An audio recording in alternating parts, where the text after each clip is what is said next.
Next witness is Mr. Doug Quinn.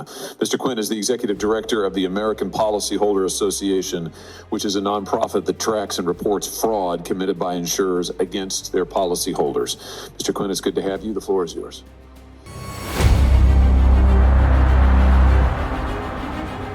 You know, we believe this goes back to the 90s with what's called the McKinsey report, a consulting firm sort of trained insurance companies to use their claims department as a profit center.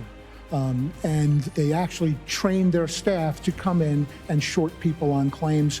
They did it specifically starting out with Allstate, and then they took it on the road for almost every other insurance company, and it is now basically industry standard.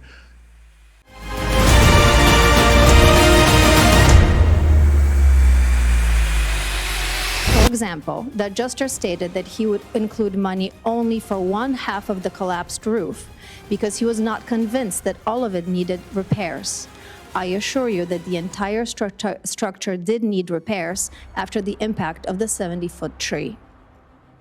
In December, we received Allstate's initial valuation of $46,000, and we were stunned. This amount did not begin to reflect the real-world cost of the repairs and estimates from the contractors. You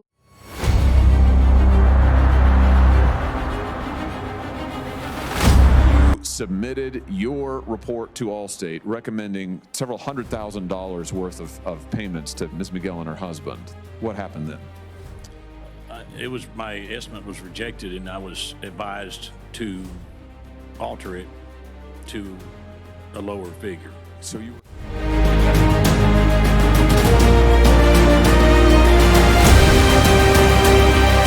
Our first inspection was State Farm was on October 7th, 10 days after Hurricane Helene.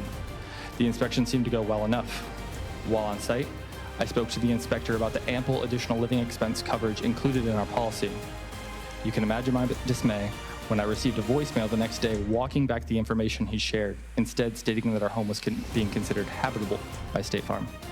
A home where I watched water pour through the outlets, where the sky is visible from our 2-year-old's bedroom, our nursery to be, our living room, and our bathroom.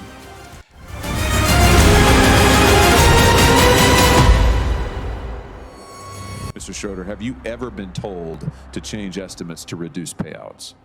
Yeah, frequently. And when you've pushed back on this, if you've ever said no, what happens then? If I say no, then the claims typically get reassigned due to, they say, either lack of compliance or other reasons, like I'm taking too long.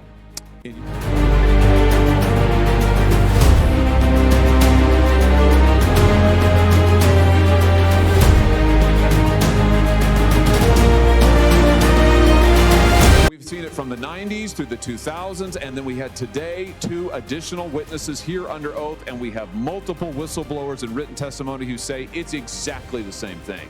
You haven't changed a lick. We've got your word against everybody else's. Why should we believe you? Because I'm telling the truth, Senator. Right, just like you apologized to Miss Miguel, right?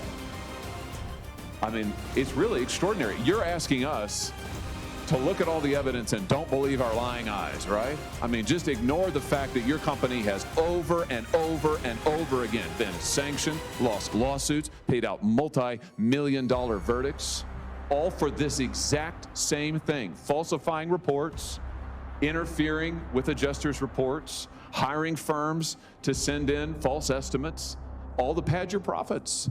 And you're just sitting here saying it never happens. Don't believe it? It's an alternate reality, isn't it?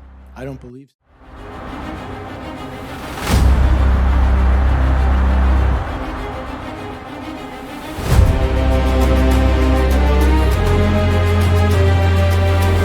It's amazing to me that both of your testimonies are very consistent in one respect, which is that it's a sudden case of amnesia before this committee. You've never heard of any of the stuff that's happened. You're unfamiliar with your own company, in your case, Mr. Fiato, before like yesterday. There's no knowledge whatsoever. I have to say, it's awfully convenient. That witness, that sworn testimony, that oath, it's amazing how often it produces amnesia at these hearings. Sadly, your policyholders don't have it, and they're suffering because of it.